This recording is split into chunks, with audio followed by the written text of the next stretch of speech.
What if the toll of a church bell was not holy, but a weapon? What if its bronze throat did not call men to prayer, but declared judgment, born not of heaven, but of human hands? Imagine a single midnight chime that did not bless the year to come, but ended one forever. This is not a parable, not a sermon.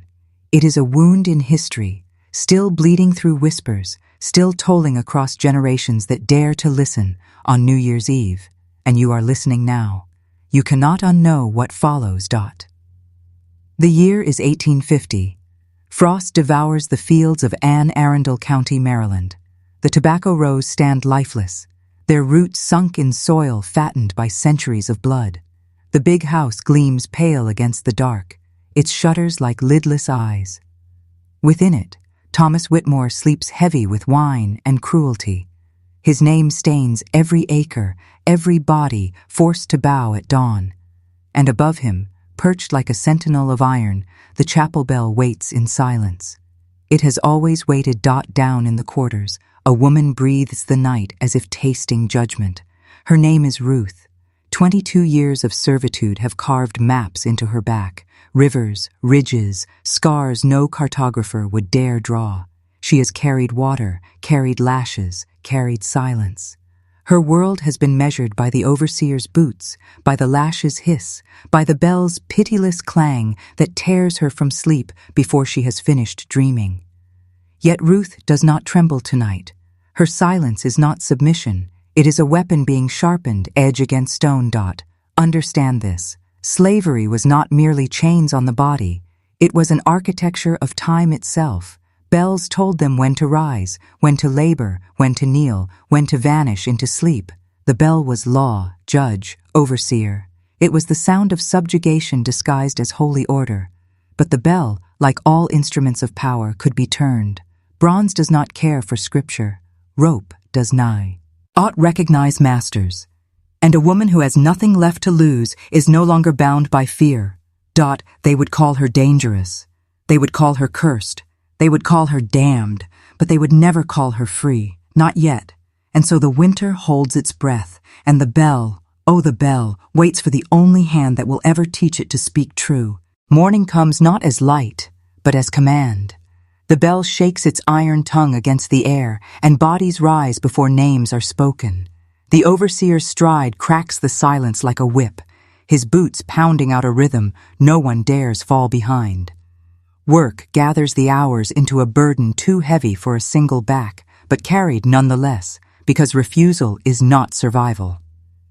Ruth has lived this rhythm all her life. She knows its arithmetic well. Divide the pain, multiply the silence, subtract the witness. She moves among buckets and knives, bales and broom, each object a potential threat, each object a potential weapon. Her back is a ledger carved by leather and iron, her skin remembering more than any diary could. From the big house, Thomas Whitmore watches his fields with the satisfaction of a man convinced his cruelty is righteous. He prefers punishment tidy, a lash before breakfast, a correction after supper, not the loud brutality of rage, but the quiet, deliberate cruelty of control. He calls Ruth by the name another man gave her, speaking it gently, as if the softness of his tongue absolves the iron of his will. That is the worst of his violence. How it cloaks itself in civility. Each Sunday, the bell rings sweeter, opening the church doors with the pretense of righteousness.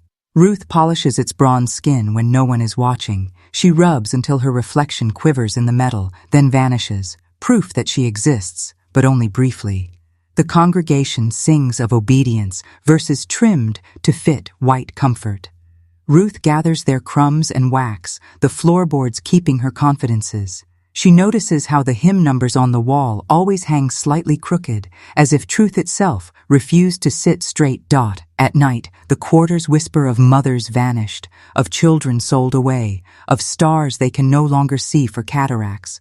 Old men chant roots in the dark, women hum lullaby. Without names.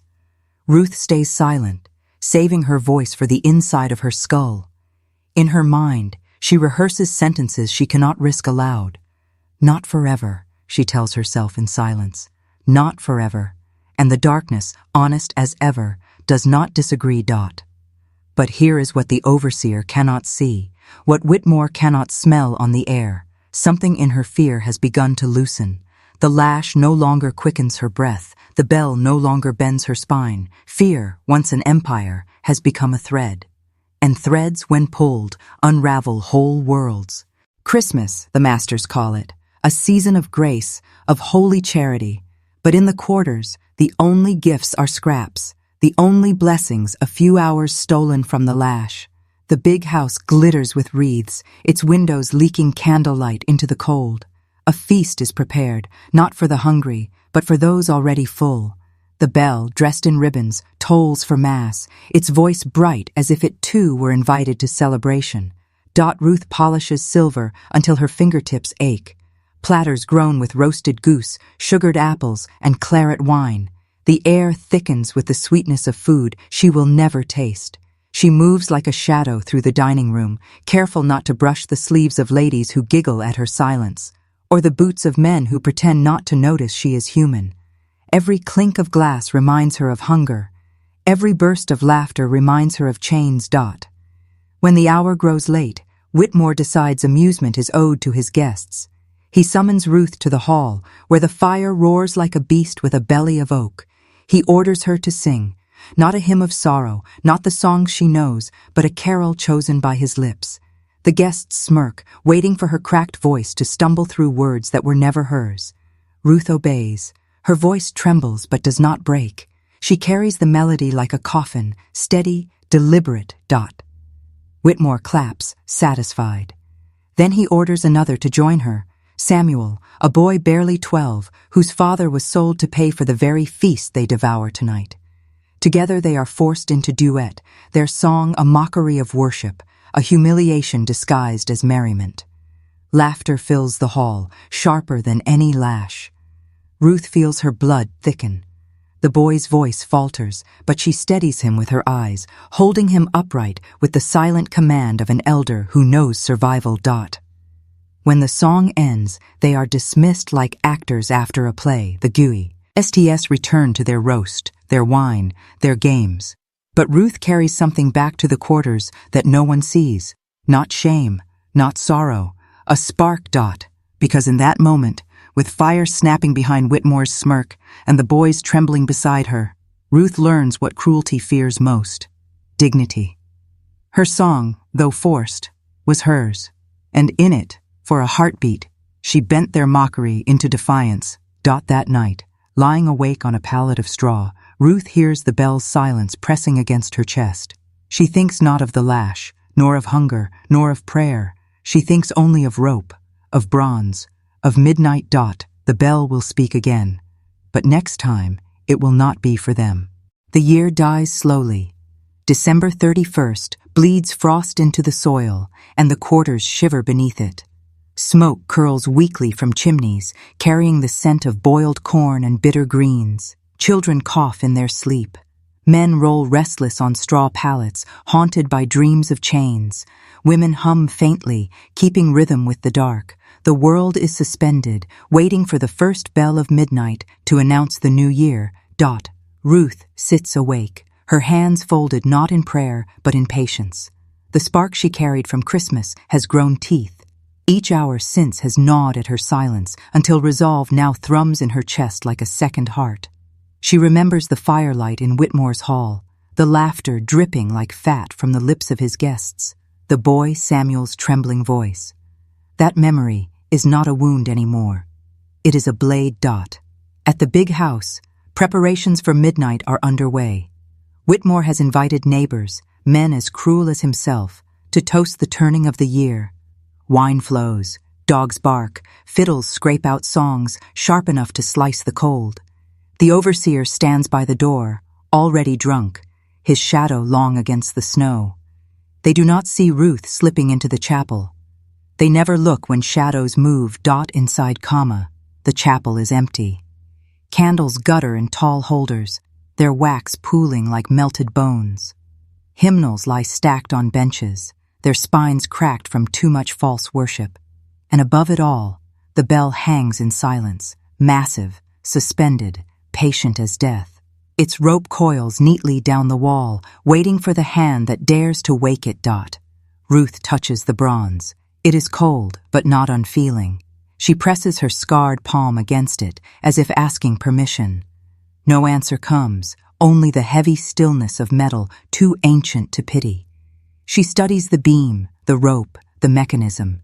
She has polished this bell, dusted its frame, watched men pull its tongue without the "ot." Tonight, she thinks, it will not be their voice it carries. She traces the knot of the rope with her fingers, memorizing how it coils. Her breath fogs the air, faint as a ghost. She closes her eyes and pictures it. The stroke of midnight, the wine-drunk silence in the hall, the guests lifting their glasses, then the bell, her bell, shattering the hour with a voice not of celebration, but of warning. A toll to split the year in two. Her lips move, though no sound escapes. She is rehearsing, not a song, not a prayer, but a sentence, a single line that will be hers when the bell finally speaks. And outside, the frost grips tighter, as if even the night fears what waits in the next chime. The final hour arrives like a blade sliding from its sheath. Midnight breathes just beyond the window panes, waiting for the first toll to split the dark. In the hall, Whitmore and his guests raise their glasses, the overseer slumped in drunken stupor by the fire. Laughter swells, songs stagger from throats thick with wine. The air hums with arrogance, certain that the year will turn obediently, just as all the years before. But in the chapel, Ruth stands alone. Her hand grips the rope, her palm damp with sweat, though the room is cold as a crypt. She feels every scar on her back, every lash that made her bones ache, every stolen breath, every silenced cry. They all gather now, a chorus of ghosts inside her chest. She inhales once, steady. Then she pulls. The bell awakens. Its bronze throat erupts, hurling sound across the fields, into the trees, through the marrow of every house and shanty. The note is not celebration. It is judgment. It vibrates through glass, through bone, through the drunken laughter in Whitmore's hall, cutting it short. Guests freeze, glasses halfway to lips, the overseer jerks awake as if struck. Another toll follows, deeper, heavier, carrying with it the weight of every unmarked grave in the soil. In the quarters, the enslaved stir. Eyes snap open, ears strain. Mothers clutch children. Men sit upright, hearts pounding to the rhythm of the bell. They know this sound is different. Not the measured toll of morning labor, not the Sunday summons, not the hollow ritual of weddings and deaths. This is something new, something fierce. Ruth pulls again. Each toll feels like a wound tearing open in the night. The vibrations shake dust from rafters, rattle hymnals from their shelves, candles gutter, and with every note, the silence inside her unravels. She mouths the words she has rehearsed. Not forever. Back at the hall, Whitmore storms to the window, full fury painted across his face. "Who dares?" he spits, but the bell drowns him out. His guests shrink, some crossing themselves, others pale as if hearing prophecy. Superstition thickens the air. The sound claws at their ribs, whispering of reckoning. The bell tolls again. And again. And again. The night has broken. A new year has come, but not theirs. Not yet. For in that moment, in the echo that seems to stretch endlessly through the cold, it belongs to her. When the final toll fades, silence does not return. Instead, it leaves behind a vacuum, a pressure in the chest, as though the night itself is holding its breath. Dogs howl across the fields. Horses rear in their stalls. Children wail in the quarters, their mothers' hands trembling too much to comfort them. The bell has spoken, and its voice still lingers like smoke. Whitmore is the first to break. He slams his goblet onto the table, crimson wine spilling like blood across the cloth. "Find them!" he roars, the veins in his neck straining with rage. His guests murmur, eyes darting, their bravado unraveling. Some mutter that it was an omen, others hiss that it was witchcraft. None dare say aloud what chills their bones, that the bell tolled not for a new year, but for them. The overseer lurches outside, his boots crunching over frost. He staggers toward the chapel, lantern in hand, jaw tight with the certainty that punishment will restore order. His men follow, rifles slung low, their faces drawn hard against fear they do not name. In the quarters, whispers ripple. Who pulled it? Who dared? Some pray in hushed tones, others bow their heads, already mourning the body they believe will be found, dangling from Whitmore's wrath. But Ruth is no longer in the chapel. She slipped out as the last echo dissolved, her footsteps vanishing into the folds of shadow. She moves like someone walking between worlds, invisible, untouchable, her silence heavier than steel. When she reaches the quarters, her breath is even, her eyes steady.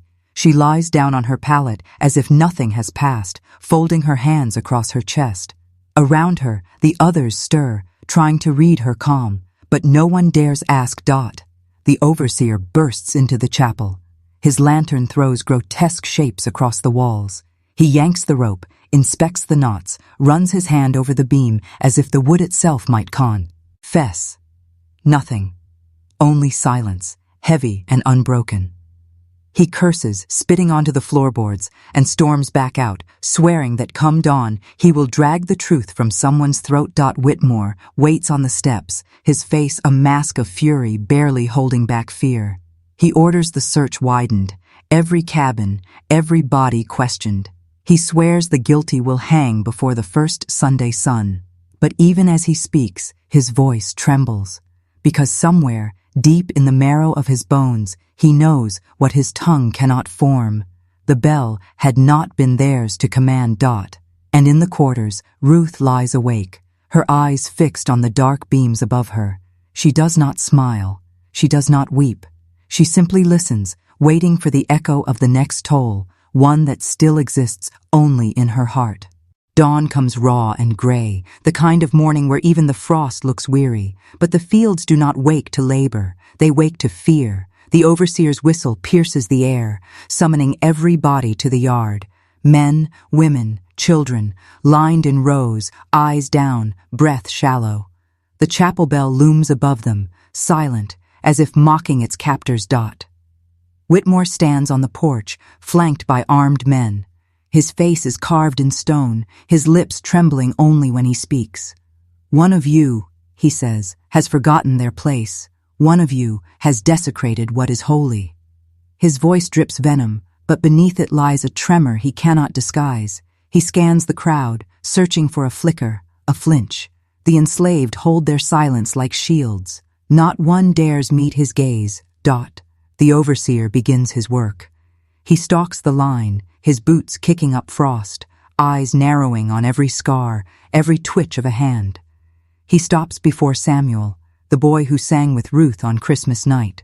Samuel's lip trembles, his body stiff with terror. The overseer seizes him by the collar, dragging him forward. "You," he snarls. "Was it you?" The boy shakes his head, voice cracking. "No, sir." But denial is not enough. A lash sings through the air, kissing his back with fire. He screams.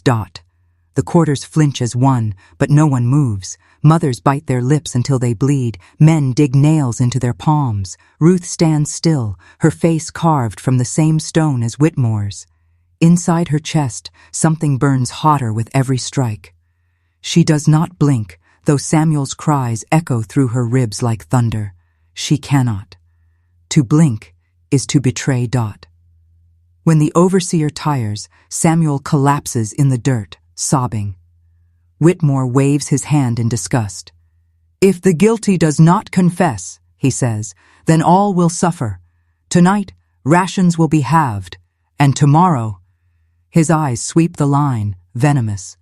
"Tomorrow, another child will pay." His men smirk, their rifles gleaming like fangs. The crowd disperses in silence, but silence is no longer safety. Whispers curl in the shadows. Some curse the unknown hand that tolled the bell, fearing the wrath it has unleashed. Others whisper prayers of thanks, believing the sound was freedom itself. But no one knows the truth. Only Ruth. That night, the lash marks on Samuel's back glow raw in the firelight. His mother tends him, humming broken songs to soothe the pain. Ruth sits nearby, her hands still, her gaze fixed on the chapel's silhouette against the stars. She knows the overseer will not stop. She knows suspicion will turn neighbor against neighbor, pain against pain.